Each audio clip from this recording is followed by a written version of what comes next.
किसान भाइयों और मेरे साथियों सभी को मेरा सादर नमस्कार। इस वीडियो के माध्यम से एक बार फिर हम आपके सामने अपने क्वार्सी शोध फार्म अलीगढ़ पर श्री रविंद्र सिंह जी के साथ जो हमारे सहयोगी हैं आपके बीच मौजूद हैं। मैं अपने साथी श्री रविंद्र सिंह जी से अनुरोध करूंगा कि वो हमारे किसान भाइयों को खेती के बारे में बताएं कि खेती क्या है, किस तरह से करनी चाहिए। श्री रविंद्र सिंह जी। नमस्कार किसान मित्रों। देखिए, अभी हम जो खेती कर रहे हैं ना कि धान गेहूँ हैं। खेती का मतलब है, खेती को हमें इस तरह से करना चाहिए जैसे कि हमको प्रकृति है ना, हमारी प्रकृति, अपनी प्रकृति को पालना, प्रकृति की समस्त इकाइयों को पालना, प्रकृति की व्यवस्था को पालना, अपने खेत को पालना, खेत की उर्वरता शक्ति को पालना, गाय को पालना, भैंस को पालना।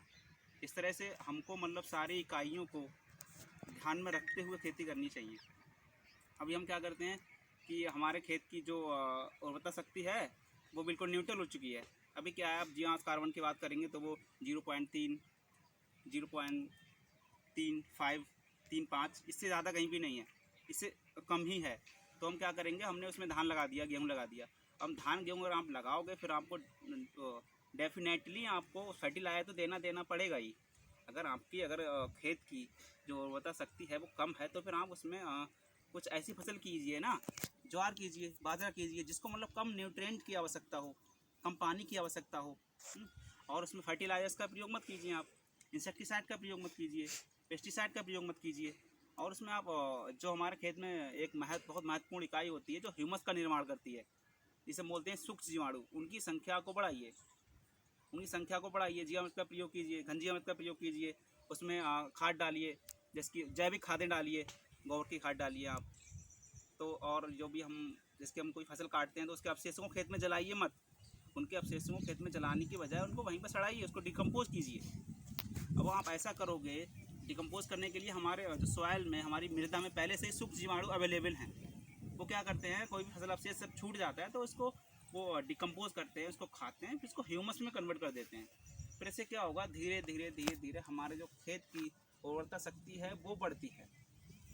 तभी तो हम करते हैं कि हमको जैविक प्राकृतिक खेती करनी चाहिए। अभी क्या है, अभी आप 2 प्लाट ले लीजिए, एक हेक्टेयर के। आप एक में आप नेचुरल फार्मिंग कीजिए, मतलब प्राकृतिक खेती से गेहूँ उगाइए, और दूसरे में आप केमिकल फार्मिंग कीजिए, रासायनिक प्रयोग से गेहूँ को उगाइए। आप देखेंगे आपको थोड़ा 2-3 कुंटल का अंतर आएगा, ज़्यादा नहीं आएगा। और कॉस्ट ऑफ कल्टीवेशन की बात करेंगे तो मतलब जो हम प्राकृतिक खेती में जो हम गेहूँ ग्रो करेंगे, गेहूँ उगाएंगे, उसमें जो कॉस्ट ऑफ कल्टीवेशन 0 रहेगी। और लेकिन जो आप केमिकल खेती कर रहे हो उसकी जो है ना, उत्पादन से ज़्यादा तो हमारी लागत लग जाती है। तो मैं ऐसे मतलब क्या फ़ायदा क्या हमारे किसान भाइयों को। तभी सबसे बड़ी पेश आप ये कर दीजिए, हमें खाद सब्सिडी नहीं मिल रही है, ये बहुत ज़्यादा परेशानियाँ हो रही हैं, तो हम ये कर ही क्यों रहे हैं। हमको अपने ध्यान देना चाहिए ना कि हम प्राकृतिक खेती की ओर थोड़ा सा बढ़ें, खादों का प्रयोग कम करें, पेस्टिसाइड का प्रयोग कम करें, कम उर्वरक डालें।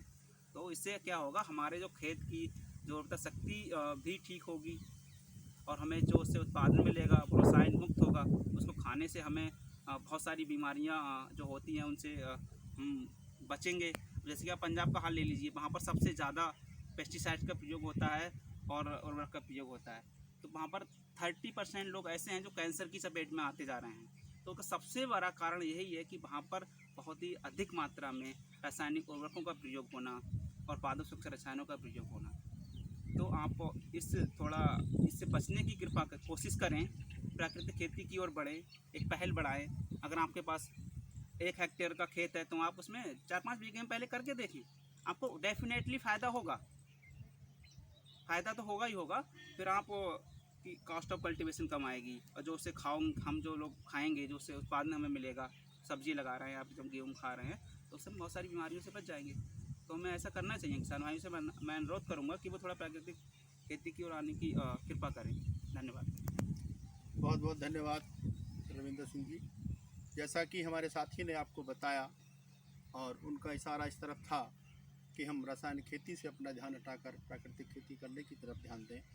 प्राकृतिक खेती करने के लिए हमें करना ये है कि हमने अपने खेतों की मोटी मोटी मेंढ बनानी है, उन मेंढों पर पेड़ लगाने हैं, खेती करने के साथ साथ पशुपालन करना है। अपने खेतों में गोबर की खाद, हरी खाद, कंपोस्ट खाद का प्रयोग करना है। जो हम अपने खेतों में फसल बोते हैं उस फसल को, उसके फसल अवशेष को, यानी कि जड़, तना, पत्ती, फल, फूल को आग नहीं लगानी है, बल्कि उस फसल अवशेषों को खेतों में ही पड़े रहने देना है। हमारे खेतों में जो सूक्ष्म जीवों की संख्या कम हो गई है, जीवामृत के माध्यम से अपने खेतों में सूक्ष्म जीवों की संख्या को बढ़ाना है। जब हमारे खेतों में जैव पदार्थ मौजूद होगा और सूक्ष्म जीवों की संख्या पर्याप्त मात्रा में होगी तो सूक्ष्म जीवों की वजह से वो सब फसल अवशेष को, जैव पदार्थों को खाएंगे और ह्यूमस में परिवर्तित हो जाएगा।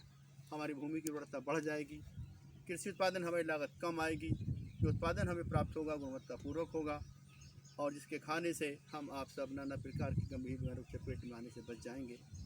बहरहाल हमारे प्राकृतिक व्यवस्था बरकरार रहेगी, जो प्रकृति का वैभव बरकरार रहेगा और हम और आप इस धरती पर खुशी के साथ जी सकेंगे। इस वीडियो को सुनने के लिए हमारा और हमारे साथी का आपके लिए बहुत बहुत धन्यवाद।